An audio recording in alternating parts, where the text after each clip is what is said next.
Hey, what's up? This is Chris. And I'm Mike. We play in a band called Incubus, and you're on BackstageAxxess.com. Where the real show begins.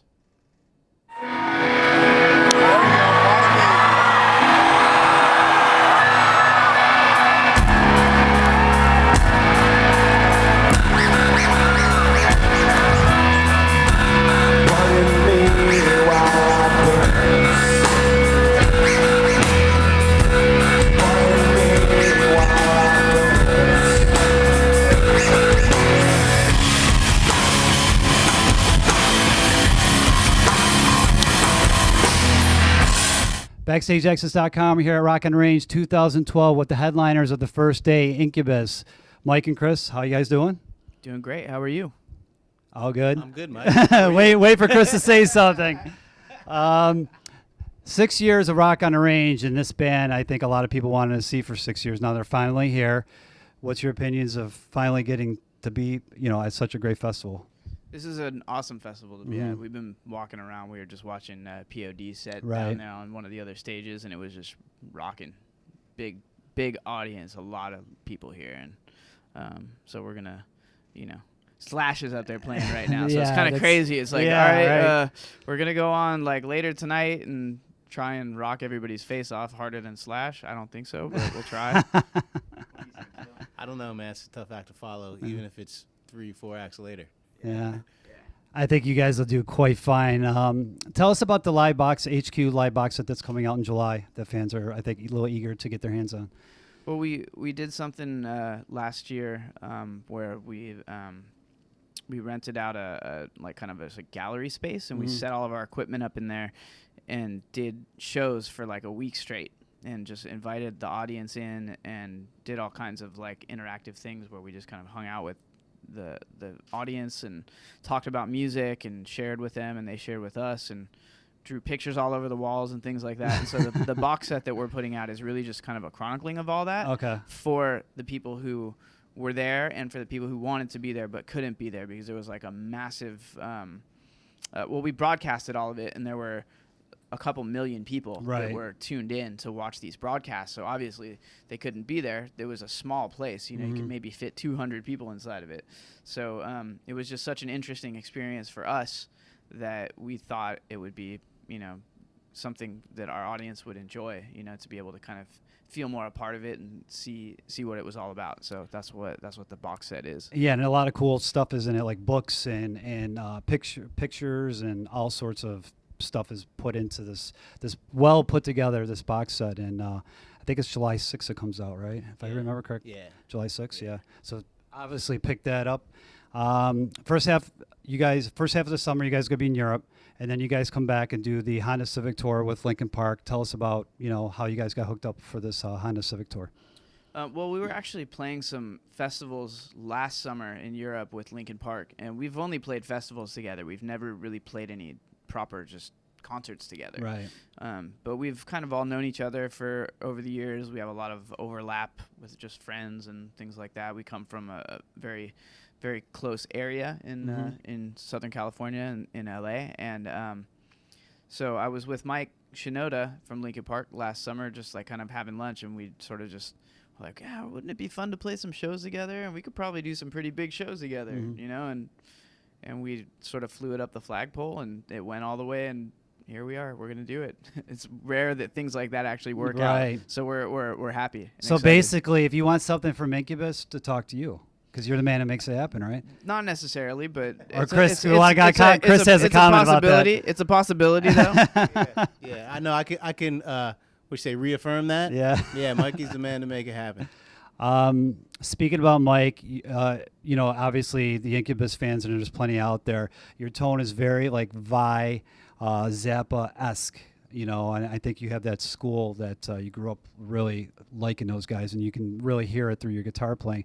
Is it true that, you kind of emulated those guys, or is it just something you kind of like your playing just kind of just fell into that style? I mean, I just kind of, at a certain point in my life, I really got into guitar music, like when I was about 15, 16 years old. I got really, really into Steve Vai's music, and and then I later through Steve Vai's music discovered Zappa's music, and I don't know really how much it comes through in my playing. I don't know if I can't really put my finger on that, but people have been telling me that the whole time. But it's just, I guess it's just become part of, you know, who I am. You know, I love all different kinds of music, and those guys definitely had a huge influence on me as a young guitar player, and as my tastes kind of changed in music over the years, and I've learned, you know, about different kinds of music and studied different kinds of music. I always go back to that, you know. I always go back to that. So, yeah, I love those guys, Zappa and Jimmy Page and Jimi Hendrix, obviously, huge influences on me.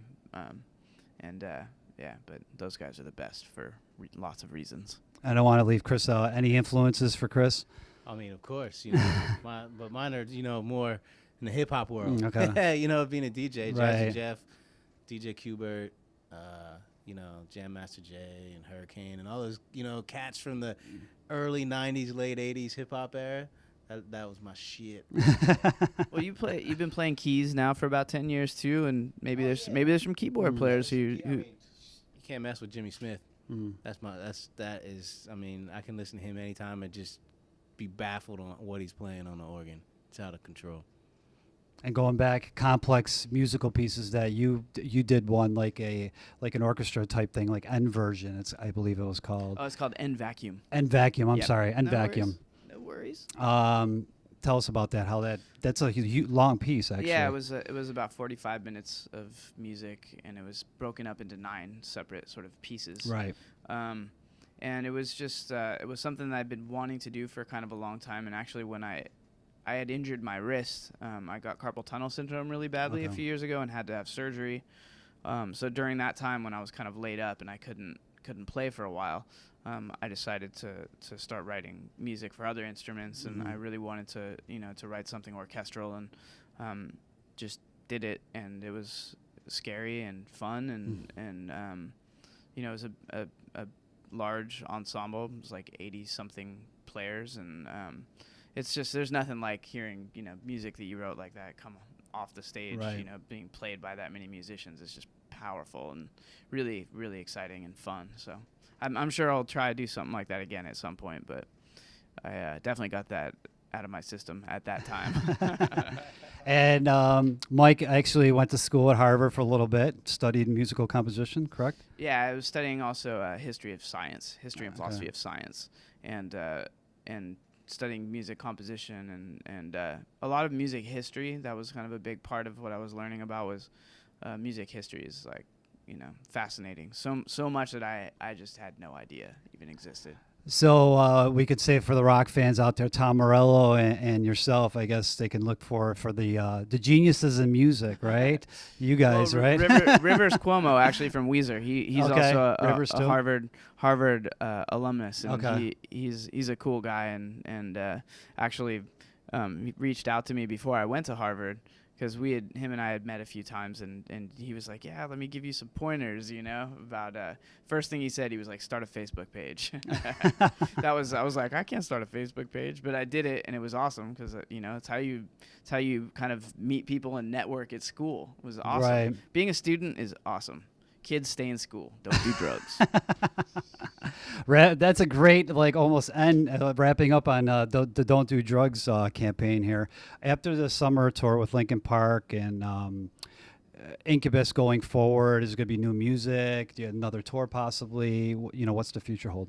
We're just gonna, you know, we've been on the road now for about 1.5 years, I think, like, just kind of pretty consistently in support of our newest album. Right. And I think we're writing lots of music all the time. Each of us individually, like, we're always kind of like doing different things.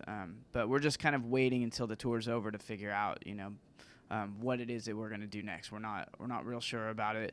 But we've gotten to this point where we at least feel like we can take time to figure those things out. We don't have to rush and do things like we did back in the old days. Right.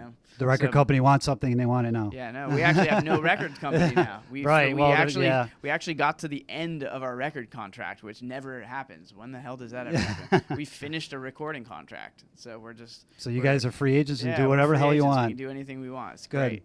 Good. So wrapping up here at BackstageAxxess.com, check these guys out on the Honda Civic Tour with Lincoln Park later this summer.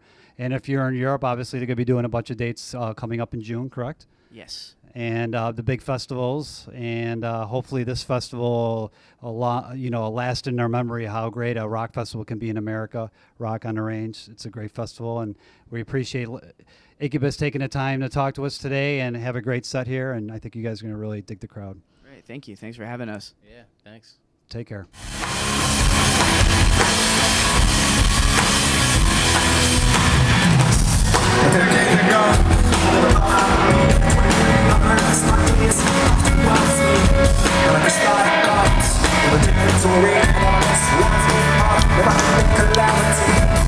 I need you to see, but I